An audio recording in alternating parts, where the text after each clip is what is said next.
ඉන්දියාව ලංකාව වගේ රටවල් වල ලෝකෙට බිහි වෙන තොරතුරු තාක්ෂණ ශ්‍රමිකයෝ කියන ප්‍රමාණය සෑහෙන වැඩි.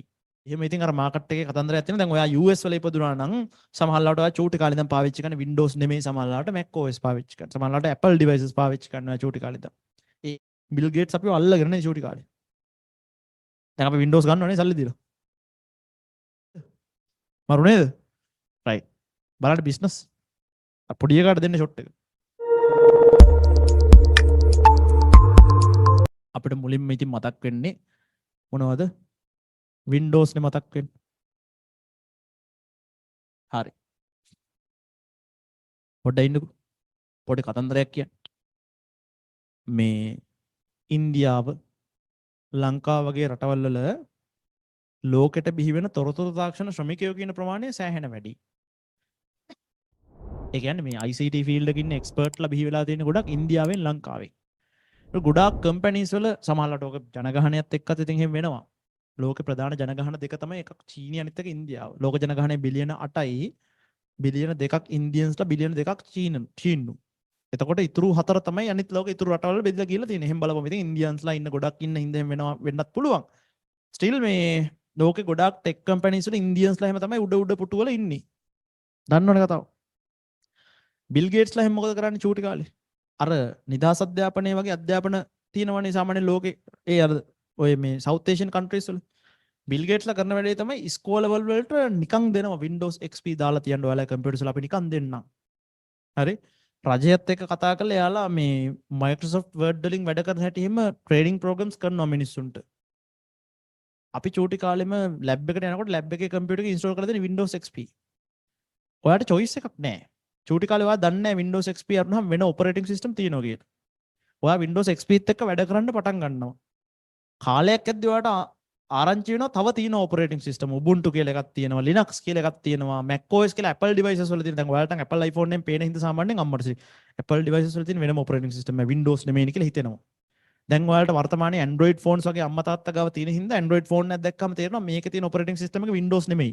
වෙන මොකක් හරි එකක් කියලා. ඒක ඊට වඩා ආතල් කියලා තේරෙනවා. සරලයි කියලා තේරෙනවා. Windows වලින් කරන්න පුළුවන් වැඩ ගොඩයි ඈ. Android එක්ක සංසන්දනය කරන්න බෑ. හරිද? එතකොට ඔහොම යනකොට ටික කාලයකින් තමයි ඔයාලට තේරෙන්න පටන් ගන්න තව මෙහෙම පද්ධති තියෙනවා ලෝකේ. හැබැයි ප්‍රශ්නේ මොකද්ද දැන්?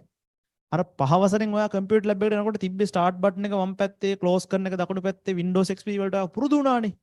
අන්න දැන් ඔයාලට ඒකෙන් මිදෙන්න බෑ. මට වෙලා තියෙන්නේ ඒක. මට වගේ වෙලා තියෙන කට්ටිය අසුසන්න ඔබ. බිල් ගේට්ස් අපිව අල්ලගෙන නේ චූටි කාලේ. දැන් අපි Windows ගන්නවනේ සල්ලි දීලා. දැන් අපි Windows ගන්නවා සල්ලි දීලා. නේද? මරු නේද? right. බලන්න බිස්නස්. පොඩි එකාට දෙන්න ෂොට් එක. අපි කියලා Windows වලින් වැඩ ගන්න ඊට පස්සේ. දැන් ඔය වැඩේ ඇවිල්ලා වෙන රටවල් ඊළඟට තමයි ක්‍රැක් කරනම් මනන් තියෙන එක. ඒ කියන්නේ හොර software සාමාන්‍යයෙන් ලොකුවට යන්නේ ඔය Windows එහෙම තමයි. Mac OS වල ක්‍රැක් නැහැනේ. සල්ලි දීලා genuine software එකක් ගන්න ඕන, device එකක් ගන්න ඕන. ගන්නකොටම තියෙනවා operating system. හරිද? ඔයා එහෙනම් high class family එක නම් ඉන්නේ. ඒ කියන්නේ හිතන්නකෝ ඔයා එක්ක upper middle class family එක නිකන් ධනපති පන්ති family එක වගේ ඉපදුනොත් තමයි ඔයාට චූටි කාලේ Apple devices හම්බෙන්නේ පාවිච්චි කරන්න. එතකොට ඔයා Mac OS වලට හුරු වෙලා ඉන්න වෙන්න පුළුවන් චූටි කාලේ ඉඳන්. developer කෙනෙක් වුණාට පස්සේ field එකේ සාමාන්‍ය මිනිස්සු වැඩිපුර පාවිච්චි කරන Mac OS. හරිද? සහ මේ Mac OS වලට iOS වලට අදාළ development කරන application software වගේ හදන කට්ටියට තමයි වැඩිපුර ලෝකේ මේ පඩි හම්බෙන්නේ. ඒ කියන්නේ ඒගොල්ලොන්ගේ app තමයි වැඩිපුර මිනිස්සු සල්ලි දීලා ගන්න. Android app එකක් එහෙම හැදුවට කවුරුත් ගණන් ගන්නෑ. ඕන තරම් ඉන්නවා එහෙම අදලේ. හරිද? එහෙම ඉතින් අර මාකට් එකේ කතන්දරයක් තියෙනවා. දැන් ඔයා US වල ඉපදුනා නම් සමහරවිට ඔයා චූටි කාලේ ඉඳන් පාවිච්චි කරන Windows නෙමෙයි සමහරවිට Mac OS පාවිච්චි කරනවා. සමහරවිට Apple devices පාවිච්චි කරනවා චූටි කාලේ ඉඳන්. ඒ එක එක පැතිවල ඔයාට හම්බෙන exposure එක වෙනස්. හරිද? මම පොඩි කාලේ ඉඳන් Windows එක හැදිච්ච වැඩිච්ච මිනිස්සෙක්. හරිද? ඉතින් ඒක මගේ by choice වෙච්ච වැඩක් නෙමෙයි. චූටි කාලේ ඉඳන් එහෙම තමයි වුනේ. ඉතින් අද වෙනකොට මම ගොඩාක් දේවල් ඉගෙනගෙන තියෙනවා ICT සම්බන්ධයෙන්. මම web development, networking, හරිද system, හරිද එතකොට programming languages හෙන ගොඩක් දන්නවා. හරිද ළමයි 10 ගානකට උගන්වනවා මම. ඒ ඔක්කොම කරලත් තාම මට මේ Windows වලින් මිදෙන්න බෑ. අර චූටි කාලේ පුරුද්දට. අර අප්පච්චි මට අරන් දීපු කම්පියුටර් එකේ Windows නේ තිබ්බේ. මම ගේම් ගැහුවේ ඒකෙන්නේ. මම ෆිල්ම් බැලුවේ ඒකෙන්නේ. මට තාම ඒක ඕනේ. හරිද? කොච්චර සල්ලි තිබ්බත් මට මේ Mac OS වලට iOS වලට මාරු වෙන්න හිතෙන්නේ නැහැ. හරිද? ඔන්න වැඩේ. හරි.